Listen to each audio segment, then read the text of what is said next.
Graça e paz, irmãos. O Senhor é bom o tempo todo o Senhor é bom. O Senhor tem sido bom na sua vida? Amém? A bondade de Deus se revela através do seu amor constante, que não muda, e de uma maneira que nós não temos como explicar. O amor de Deus, ele é infinito, ele é inexplicável. Porque como pode Deus amar pessoas imperfeitas como nós, né?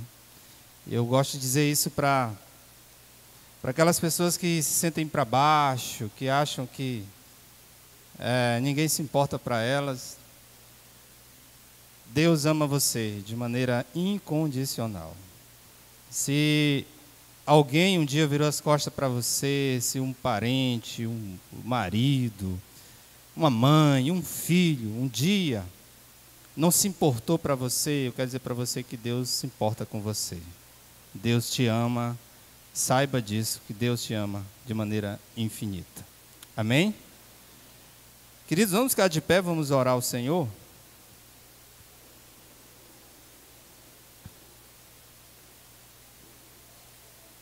Vamos orar.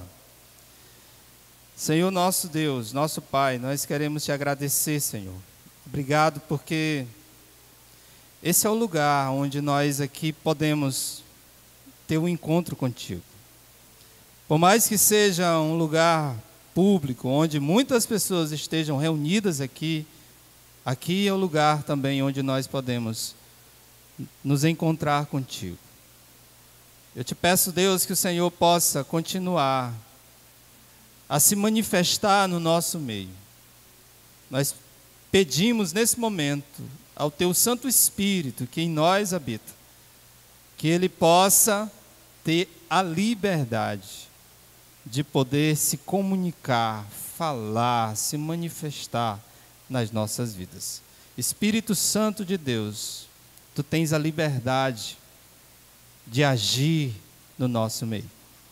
Essa é a oração que te faço, Deus, no nome do Teu Filho amado Jesus Cristo. Amém. Podeis sentar, queridos.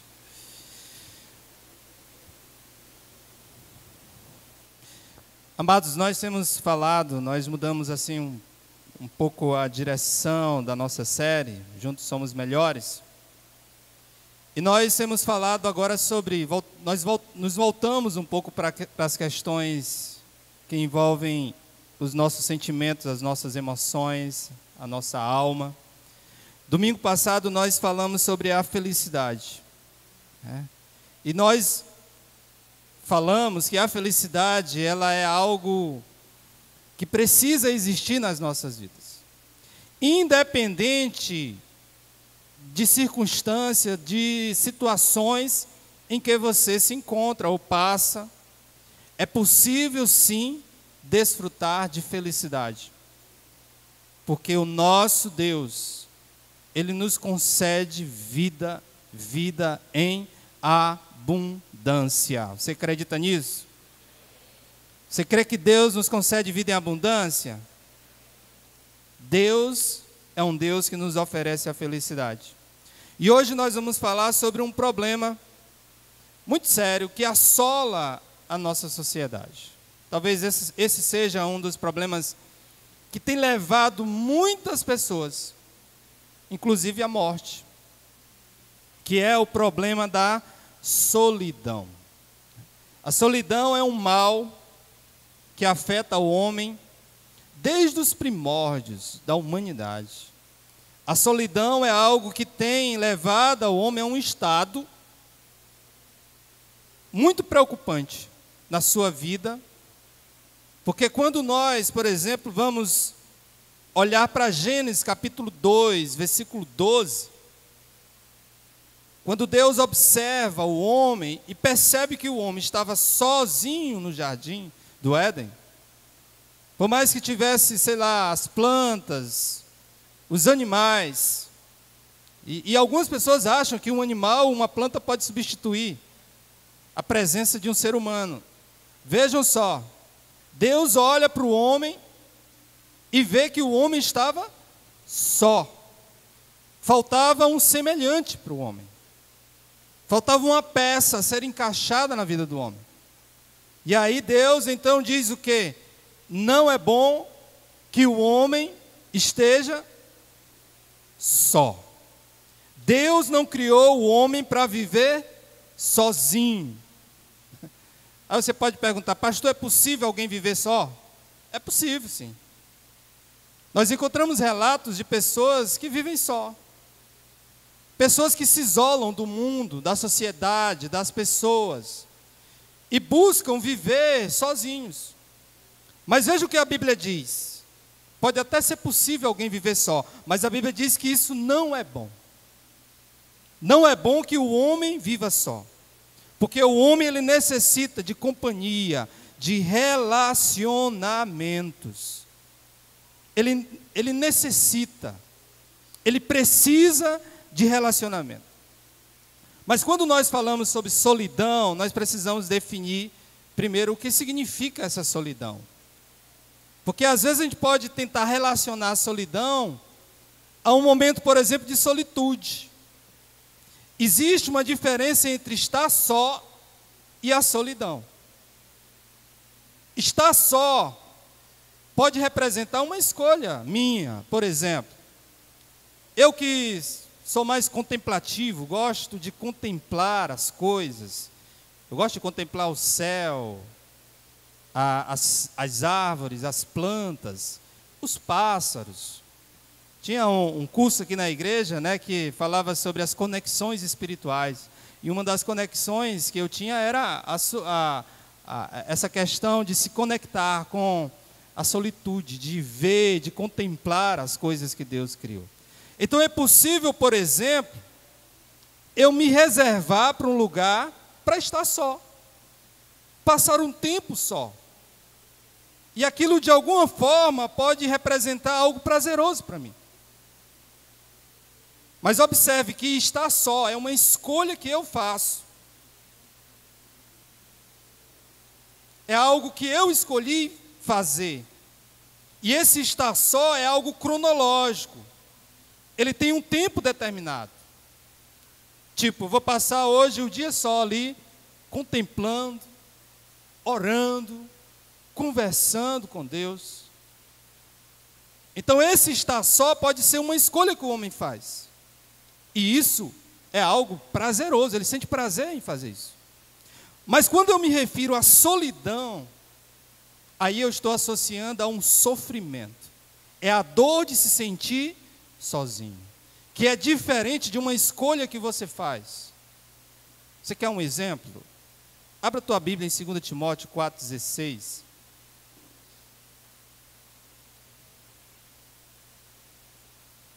Hoje o calor está grande, né, irmãos? A gente é piauiense, né? Sabe que é calor aqui em Teresina, mas a gente não se acostuma com o calor.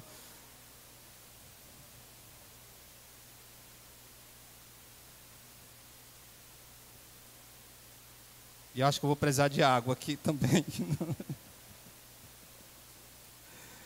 2 Timóteo 4,16.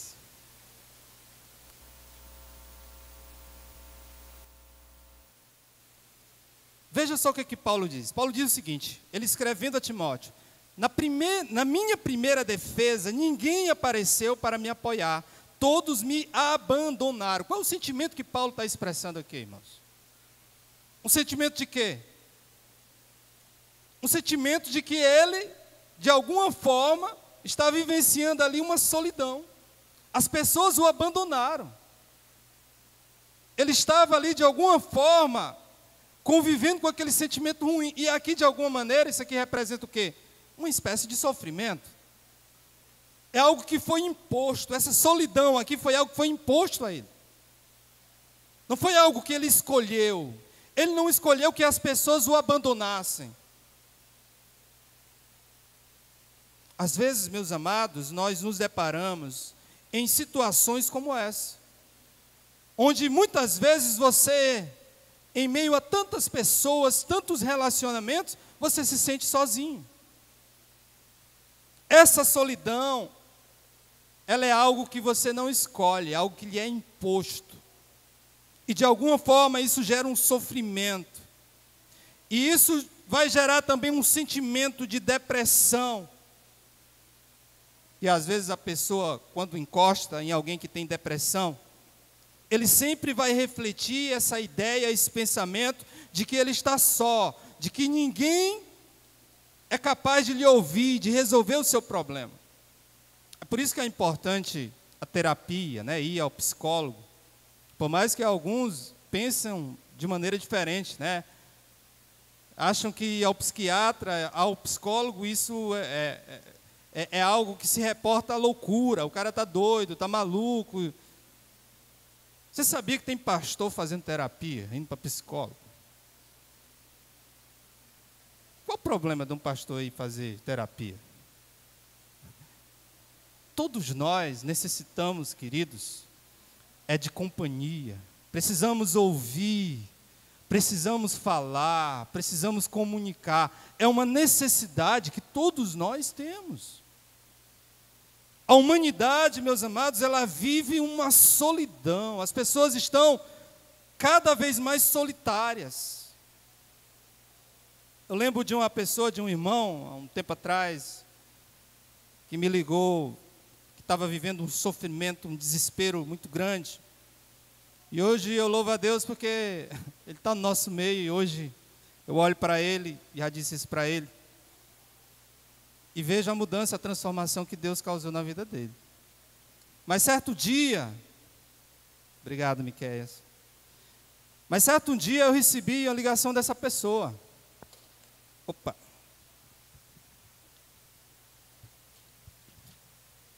Deixa eu abrir logo aqui.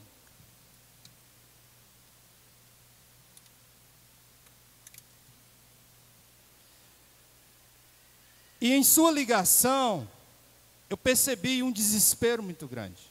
Aquela pessoa estava desesperada. E ela disse: pastor, venha agora na minha casa. Agora, porque talvez eu não sei, se você demorar um pouco, eu não sei o que vai acontecer. E quando eu cheguei na casa daquela pessoa, ele então começou a falar. Eu passei a tarde todinha ele falando comigo. Ele falou tanta coisa. E uma das coisas que ele dizia é que eu me sinto só. Eu não tenho amigos, eu não tenho uma pessoa para me ouvir. Eu não tenho uma pessoa que me ouça. A coisa que ele mais falava era em tirar a vida dele. Ele falava relatos sobre suicídio. Porque ele achava que ninguém, não havia ninguém na face da terra que seria capaz de ouvi-lo, de poder escutar. E o que mais ele dizia e pedia: pastor, me ajude. Me ajude. Eu quero alguém, uma pessoa que possa estar comigo, me ajudar, ser uma companhia. Depois de tantas lutas, queridos, hoje eu compartilho e digo que essa pessoa, ela hoje tem muitos amigos e relacionamentos aqui na igreja. Deus restaurou e tem restaurado a vida dele. E eu vejo hoje ele se relacionando com as pessoas. Eu percebo hoje que por mais que ele tenha um sentimento de solidão, talvez, mas algo mudou dentro do seu coração, na sua vida, e eu vejo que os relacionamentos têm sido essenciais e fundamentais na vida dessa pessoa. Assim como ele, meus amados, muitas outras pessoas vivem essa situação. Infelizmente, talvez pessoas que estejam do seu lado, perto de você. Pessoas que talvez estejam perto de você que já pensou em tirar a vida dele. E você não sabe. E você encontra ele, fala com ele, toca nele. E você não sabe. Por quê? Porque, infelizmente, nós vivemos esse isolamento, essa ausência gritante que há dentro de nós, que nos falta. O sentimento de Paulo aqui ele demonstrava isso. Por mais que Paulo fosse um homem dedicado a Deus e de alguma maneira expressasse diante das suas cartas esse relacionamento com Deus, ele está indagando e manifestando para Timóteo um sentimento de solidão. As pessoas me abandonaram. Ninguém permaneceu. A solidão, meus amados, ela é uma imposição da pós-modernidade. As pessoas dizem, os relacionamentos machucam demais. É muito comum você ouvir as pessoas dizerem assim, eu não vou me relacionar mais naquele grupo, com aquelas pessoas, porque eu tenho me machucado com elas. Então, eu prefiro agora me isolar. Pessoas que se magoaram e veem os relacionamentos como algo ruim. E aí o que resta para essas pessoas? Se refugiar na solitude, na solidão, de achar que nenhum outro relacionamento vai lhe proporcionar bem-estar, vai lhe ajudar. Quantas pessoas hoje, meus amados, estão trancafiadas dentro do seu mundo, dentro das suas casas. Aí sabe qual é o outro problema que surge diante disso? É a questão da tecnologia. Tem gente que não se relaciona com ninguém, vem na igreja, fala com 1, 2, 3, pronto, vai embora. Mas você vai lá, ele está lá no WhatsApp, está no Facebook, ele está no Instagram. Ele consegue se comunicar com várias pessoas. E eu tenho dito, meus amados, que a tecnologia ela transmite a falsa sensação de que o homem não está sozinho. A tecnologia, ela transmite essa sensação de que você está cercado de muitas pessoas, de muitos amigos.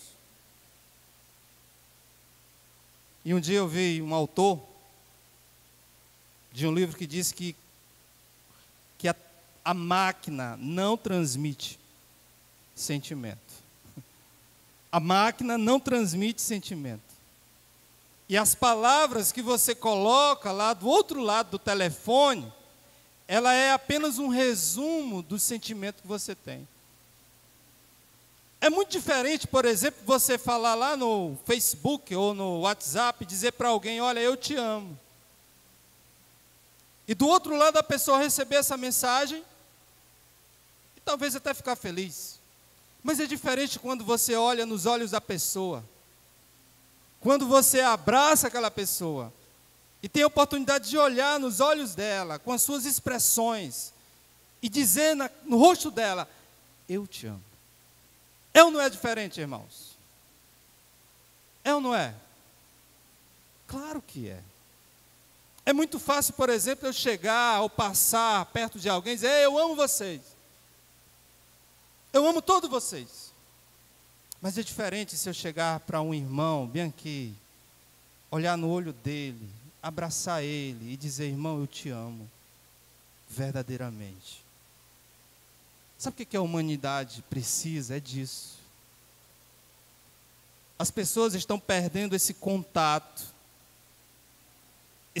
com o humano, esse contato que faz com que a gente venha transmitir uma comunicação que não é só de palavras, não é só um resumo. A tecnologia transmite essa falsa sensação de que o homem não está sozinho. A máquina não transmite sentimento. Esse tipo de relação, onde o outro expressa apenas o resumo do sentimento, faz com que ele perca a afetividade e esfrie nos seus sentimentos. Quando você mais precisa de alguém, cadê os teus amigos do WhatsApp, do Facebook? Cadê as 1000 pessoas que tem lá, que você tem como amigos? Cadê os teus amigos? Cadê as pessoas que deveriam estar do teu lado, perto de você? Onde estão elas? Onde elas estão? A solidão, queridos, não é a ausência de contato, de relacionamento. Você pode estar cercado de pessoas e ao mesmo tempo se sentir solitária, se sentir vazia, Porque a solidão é um sentimento onde você tem a sensação de que nada se encaixa, de que você não se enquadra. É como uma peça de quebra-cabeça diferente das outras, e você tenta encaixar a peça de quebra-cabeça, mas ela não entra. Geralmente aquele que vive a solidão, ele olha e diz assim: rapaz, eu não me enquadro nesse grupo. Aquela sensação de que está sempre do lado de fora. Ele percebe, vê as relações das outras pessoas, mas ele não se encaixa ali. E aí ele dá um passo atrás. Ele sempre dá um passo atrás. Ele se acha inferior. Ele acha que o seu mundo é diferente, que a sua vida é diferente. É uma peça de quebra-cabeça que não se enquadra, que não se encaixa na outra. Eu queria compartilhar com vocês um exemplo bíblico que se encontra em 1 Reis, capítulo 19.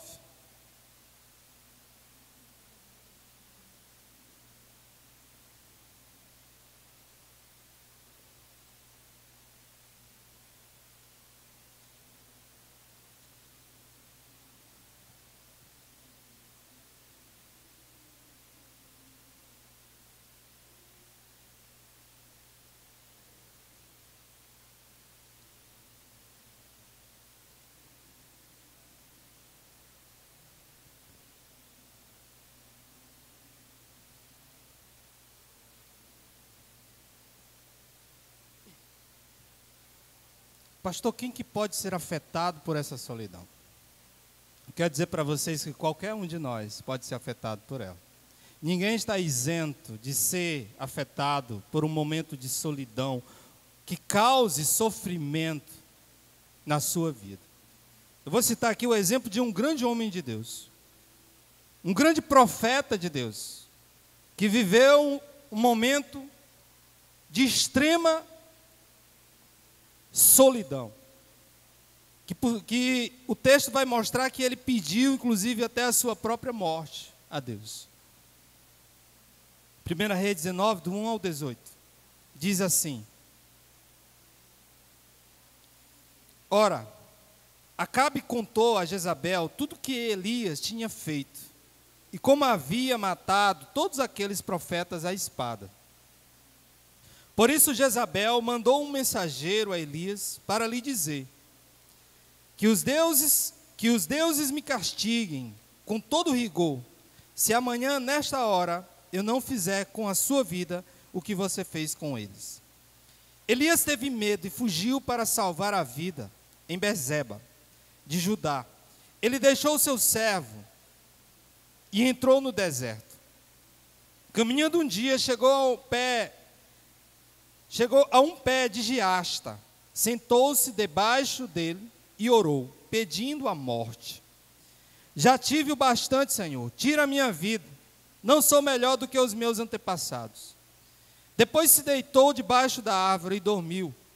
De repente um anjo tocou nele e disse: levante-se e coma. Elias olhou ao redor e ali juntou a sua cabeça. Havia um pão assado sobre brasas quentes e um jarro de água. Ele comeu, bebeu e deitou-se de novo. O anjo do Senhor voltou, tocou nele e disse: levante-se e coma, pois a sua viagem será muito longa. Então ele se levantou, comeu e bebeu. Fortalecido com aquela comida, viajou 40 dias e 40 noites, até chegar a Horebe, o monte de Deus.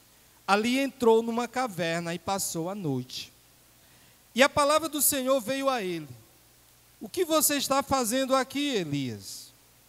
Ele respondeu: tenho sido muito zeloso pelo Senhor, o Deus dos exércitos.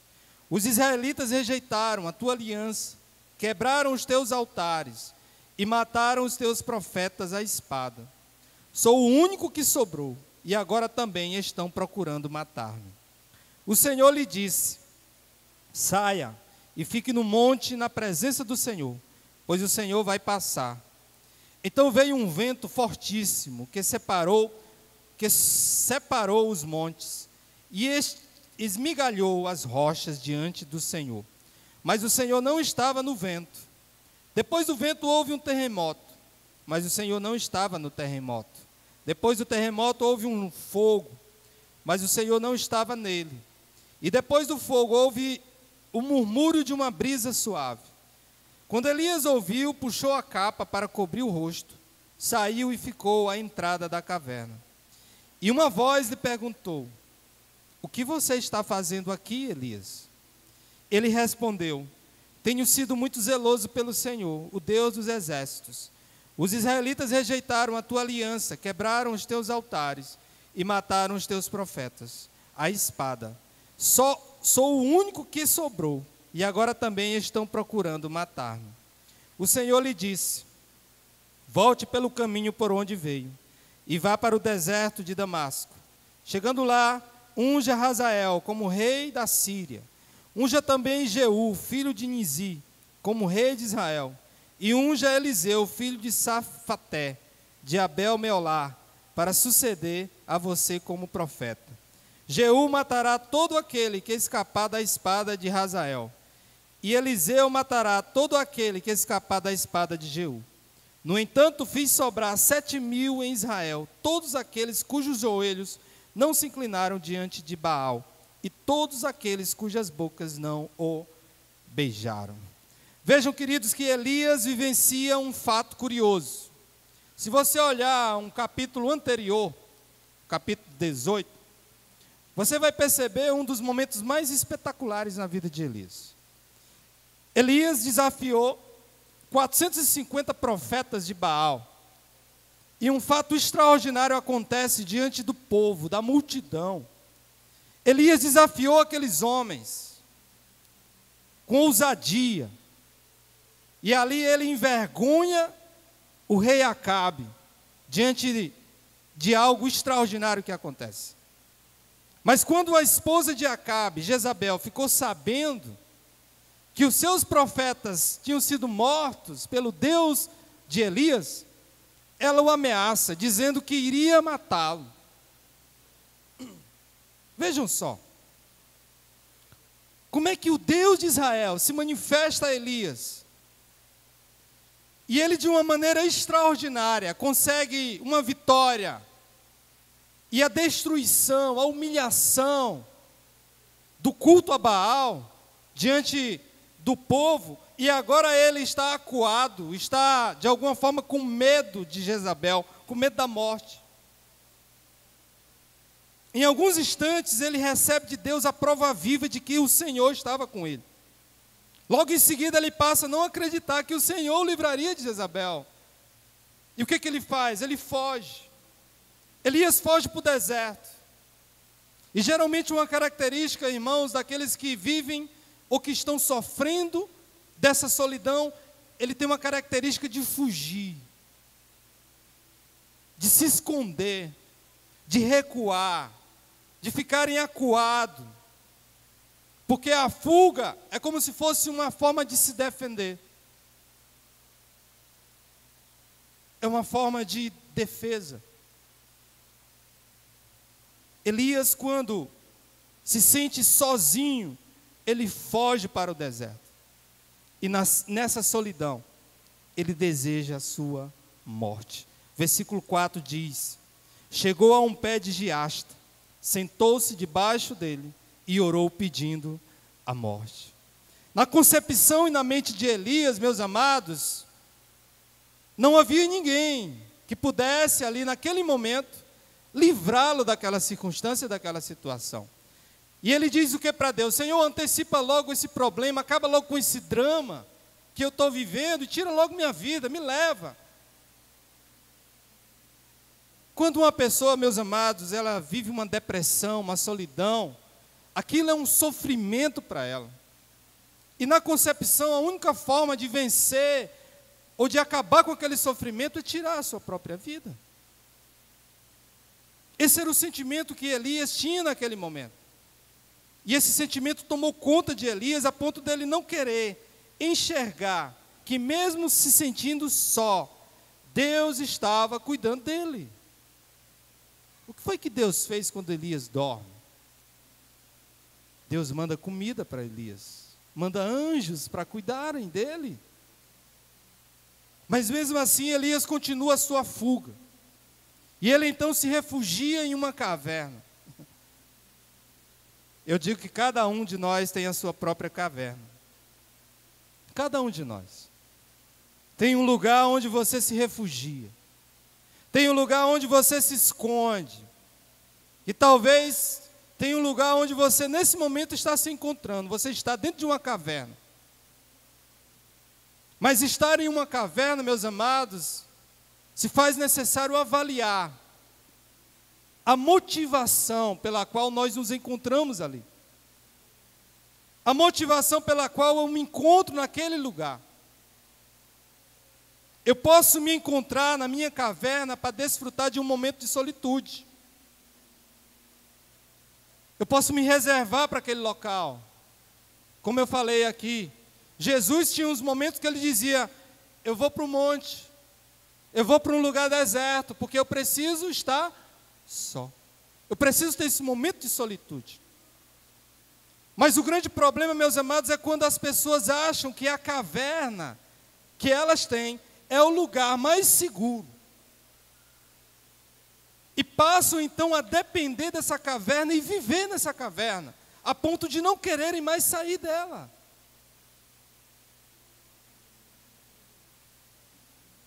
A minha vida é fora da caverna, eu estou ali por um momento. Mas outras pessoas não acham que a vida delas tem que ser dentro da caverna, escondida, solitária, sozinha naquele lugar, porque entendem que aquele lugar é o lugar mais seguro. Porque os relacionamentos foram frustrados, porque ninguém foi capaz de ouvi-la ou ouvi-lo. E ele acha que a caverna é o lugar onde ele deve viver. A sensação de estar sozinho na caverna torna-se um sofrimento, uma dor que muitos terminam não suportando. Vai chegar um momento em que você vai se sentir acuado, vai se sentir tão solitário, que aquele sofrimento vai ser tão grande que você não vai suportar. O texto mostra que Elias entra numa caverna para fugir do que estava acontecendo fora dela. Ele estava sendo perseguido, ameaçado de morte, e agora estava acuado dentro daquela caverna. Sabe o que Deus faz, queridos, nesse texto? E fala para mim, e fala para você. Ele vai dizer que a caverna não é o lugar onde devemos viver. Por mais que venhamos ter uma caverna, ela não é o lugar onde nós devemos viver. Você vive fora da caverna. Você pode até ir lá na caverna, por algum momento, mas por escolha sua, por decisão sua, mas ela não é o lugar onde você deve viver. Existe um mundo fora dela, que você precisa se relacionar, que você precisa ter contato com as pessoas. O que é que Deus então fala quando vê Elias dentro daquela caverna? Ele vai dizer que aquela caverna não é o lugar. Deus olha para Elias e diz: o que você está fazendo aqui, Elias? O que você está fazendo aí dentro dessa caverna? Em outras palavras, Deus está dizendo: aqui não é o lugar onde você deveria estar. Esse não é o lugar onde você deveria estar. Você já teve a sensação de estar em um lugar onde Deus não queria que você estivesse? Você já teve? Eu já tive, já passei por essa experiência. Uma vez eu fui chamado para ir para um baile de formatura. Eu já era crente, mas eu nunca tinha ido num baile de formatura. Queridos, eu fui para aquele baile de formatura. Eu acho que quem já participou de baile de formatura sabe. Quando eu entrei, eu pensava que era outra coisa. Quando eu cheguei lá, eu já crente em Jesus Cristo. Quando eu cheguei lá, tinha uma banda tocando, meus amados, era um barulho, pessoal bebendo, povo dançando lá. E quando eu entrei naquele ambiente ali, veio aquele sentimento, aquela sensação, não aqui de alguma forma discriminando as pessoas que estavam naquele local, Mas quando eu pisei ali, estava naquele lugar, era como se eu ouvisse Deus dizendo assim para mim: olha, aí não é o teu lugar, sai daí, porque aí é um lugar de tentação, esse lugar aí é um lugar muito perigoso para você estar. Eu era solteiro, eu era um jovem, e naquele momento Deus falava constantemente para mim: aí não é o teu lugar, o que tu está fazendo aí? Pense num sentimento que me incomodava. Eu só consegui ficar em paz quando eu saí daquele lugar. E hoje eu digo para alguns irmãos: não me convide para um baile de formatura. Não gaste o seu dinheiro me convidando, porque eu não vou. É um lugar que eu não me sinto bem. Deus falou para Elias a mesma coisa: o que tu está fazendo aí, Elias? O que tu está fazendo nessa caverna? Queridos, quantos lugares nós andamos, passeamos, e muitas vezes lugares onde nós nos situamos, que Deus fala para ti dizendo o seguinte: o que tu está fazendo aí nesse lugar? Sai desse lugar, esse lugar não é o lugar onde você deveria estar.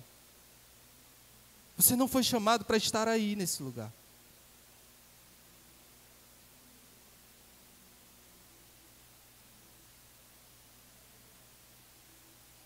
Eu tiro desse texto algumas lições importantes. A primeira é que, para vencer a solidão, e eu acredito, e digo para vocês que a solidão pode ser vencida. Eu tenho visto isso. O relato que eu contei para você, eu creio que aquela pessoa tem vencido a solidão. E assim como ele venceu a solidão, e que aquela pessoa que eu acompanhei, que eu estive com ele, que tentou tirar a sua vida várias vezes, e que hoje está bem, ele conseguiu sair daquele poço, daquele buraco que ele estava. Ele conseguiu sair daquela caverna que ele estava. Eu creio que Deus pode te tirar também dessa caverna. Você crê nisso? Deus pode te tirar. Deus pode usar o seu poder, pode usar uma pessoa, alguém, para te ajudar a sair dessa caverna. Então, queridos, eu entendo que para vencer a solidão, primeiro passo, eu preciso tomar consciência de que aquele não é o meu lugar. Eu preciso ter essa consciência de que aquele lugar que eu estou ali vivendo, que estou acuado, não é o lugar que Deus quer que eu esteja. Eu fico imaginando, por exemplo, Jonas, quando aqueles marinheiros chegaram no porão daquele barco, acordando Jonas. Como é que o navio está afundando, uma tempestade, todo mundo apavorado e você dormindo aí nesse porão? E Jonas acordando ali, e aí vem na sua mente: nossa, essa tempestade é por minha causa. Não era para mim estar aqui nesse lugar. Entende o que Jonas estava falando? Ele compreendeu que aquela tempestade estava acontecendo ali com aquelas pessoas. Aquele barco estava sendo sacudido por causa dele. Porque ele estava no lugar onde Deus não queria que ele estivesse. E aquelas pessoas estavam sofrendo por causa dele.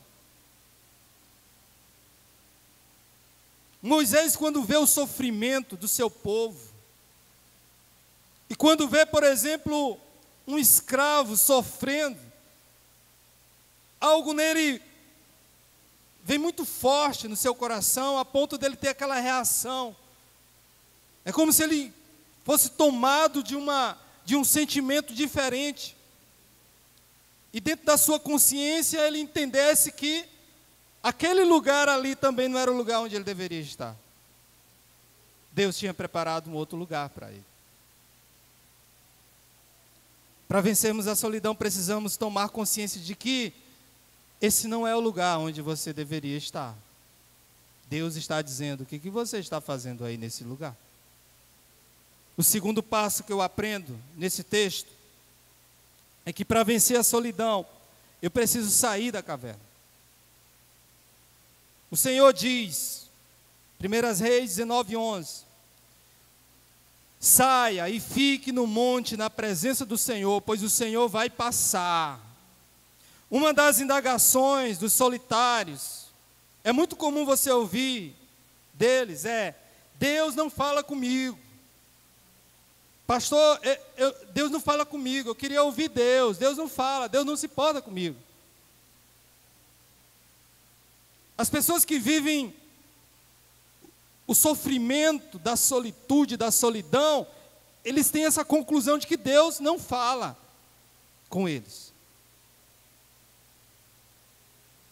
E é interessante que esse texto, Deus pede para Elias sair da caverna.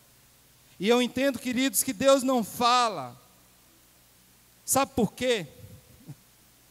Porque nós precisamos nos posicionar em outro lugar. Aquele não é o lugar onde você deveria estar.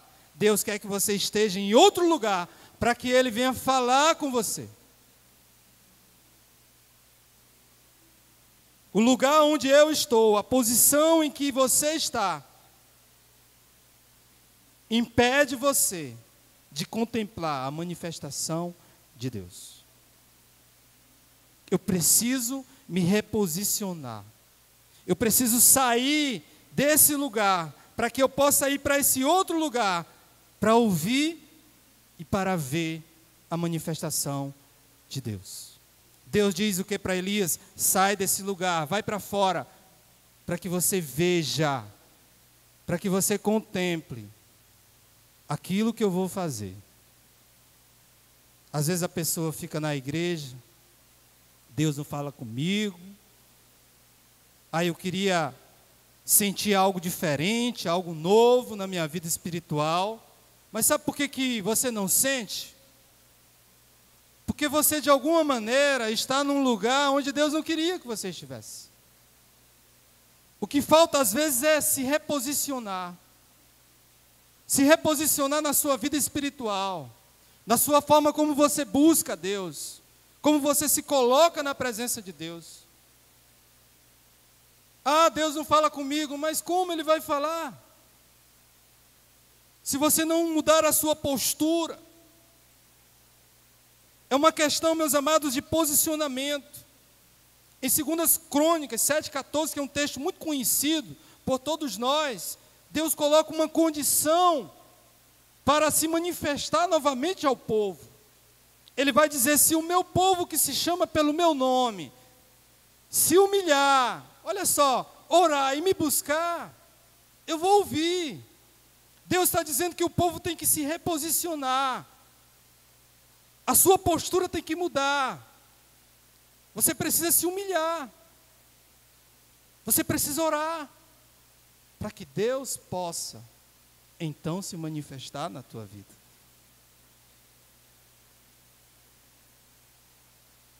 Para chegar à terra prometida, Deus disse para Abraão, sai da tua parentela, do meio dos teus, e vai para o lugar que eu te mandar. Deus disse, Abraão, você precisa sair desse lugar e ir para um outro lugar. Você sabe o que acontece nas nossas vidas, queridos? Nós nos acomodamos. Nós achamos que a caverna é um lugar cômodo. É um lugar onde eu já tenho ali a minha sensação de segurança. E de alguma forma, meus amados, é um lugar onde você se isola, onde você não ouve a Deus, você não ouve a quem está fora. E o que resta para você é o sofrimento. É o sofrimento. Deus diz para Elias, Elias, sai dessa caverna, Elias. Vai para o monte, Elias, porque eu quero me manifestar. Eu quero que você veja o que vai acontecer. Eu quero passar perto de você, para que você sinta o meu poder. Por último, eu quero encerrar dizendo que para vencer a solidão, é preciso resgatar meu senso de missão. Qual é mesmo o teu propósito? Qual é mesmo a minha missão de vida? Qual a razão da minha existência? O meu propósito de vida? Existe uma razão? Existe um propósito na tua vida? Você já parou para pensar nisso? Então, se existe um propósito e uma missão, por que eu estou tão longe dela? Por que ao invés de eu estar cumprindo com a minha missão, eu estou agora numa caverna acuado? Elias era um profeta de Deus, foi escolhido por Deus, foi chamado por Deus, era um homem especial, e o lugar de Elias não era naquela caverna, era cumprindo a sua missão que Deus tinha dado a ele. Você sabia que você tem uma missão? E onde é que você está? Quando você olha para a sua missão, o que você tem feito dela?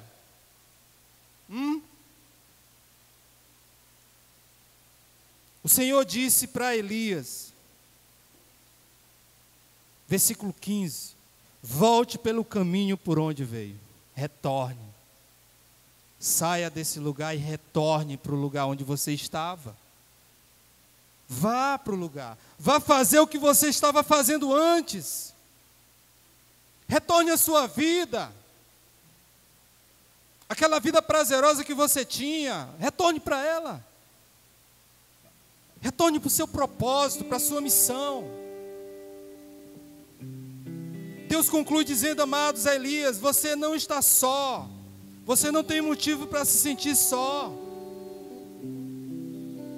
Deus mostra para Elias os sinais, as manifestações, o terremoto, o fogo, o vento. Deus se revela para Elias ali naquele lugar, para mostrar para ele que ele não estava só, mas tinha algo mais. Porque Elias disse que não tinha sobrado ninguém do povo, não tinha ninguém. Olha só o que é que Deus diz no versículo 18: no entanto fiz sobrar 7.000 em Israel, todos aqueles cujos joelhos não se inclinaram diante de Baal, e todos aqueles cujas bocas não o beijaram. Às vezes nós achamos e nos encontramos numa situação como a de Elias. Elias era um homem de Deus, queridos, um profeta de Israel, um homem que tinha experimentado manifestações sobrenaturais de Deus na sua vida, que orou para chover e choveu, mas de repente se encontrava numa depressão, numa solidão, de repente se encontrava numa situação de fragilidade, se sentindo só, pedindo para Deus o levar. Você acha que isso só acontece com quem, alguns dizem assim, com aqueles crentes que são fracos?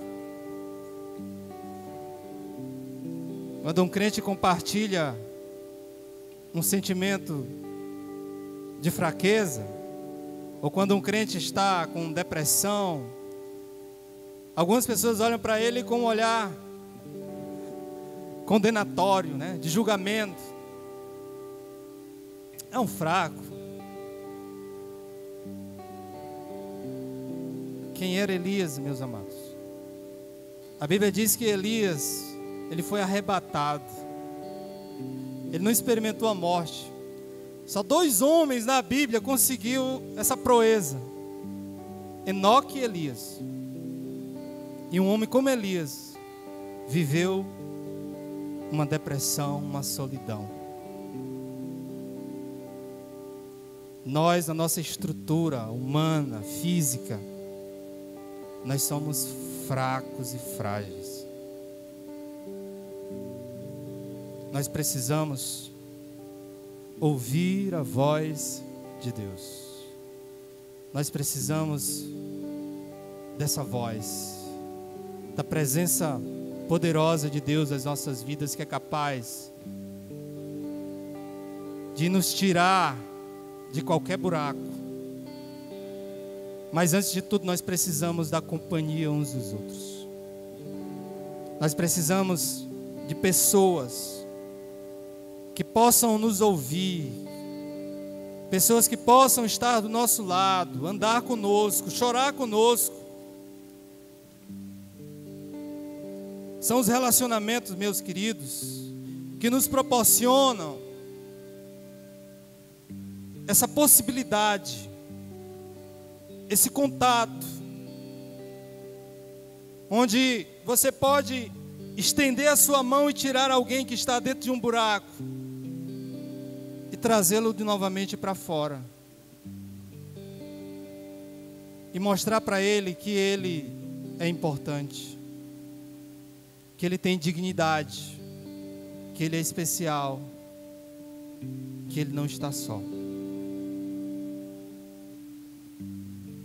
Vamos parar de tentar viver esses relacionamentos que muitas vezes se baseiam no virtual, na internet, no Facebook, no WhatsApp. E vamos construir relacionamentos, contatos, que possam realmente serem reais e não virtuais. Que sejam capazes de ajudar alguém que está se sentindo só a não se sentirem só. É o nosso papel. Não vamos deixar que o irmão expresse esse sentimento. Ah, eu estou no meio daquela igreja, tem muita gente, mas eu não tenho ninguém. Eu vejo que ninguém ali naquela igreja se importa para mim. Então o que me resta é minha caverna, a minha solidão, a minha vida aqui, sozinho. Talvez no seu pequeno grupo tenha alguém se sentindo só. Talvez na sua família, no ciclo de relacionamento que você tem alguém se sentindo sozinho. Deus quer nos tirar da caverna. Deus quer tirar você da caverna. É isso que Ele quer fazer. Eu queria nessa noite também dar oportunidade para você que nos visita. Você que está aqui nessa noite, que ouviu a mensagem, a palavra pregada, anunciada, e se sentiu de alguma maneira tocado por Deus. Deus te faz um convite. Não sou eu que estou fazendo, não, é Deus que faz. Jesus diz: vinde a mim, todos que estáis cansados e sobrecarregados, e eu vos aliviarei. Eu vou aliviar o teu sofrimento, a tua dor. Eu posso fazer isso, eu tenho um poder para fazer isso.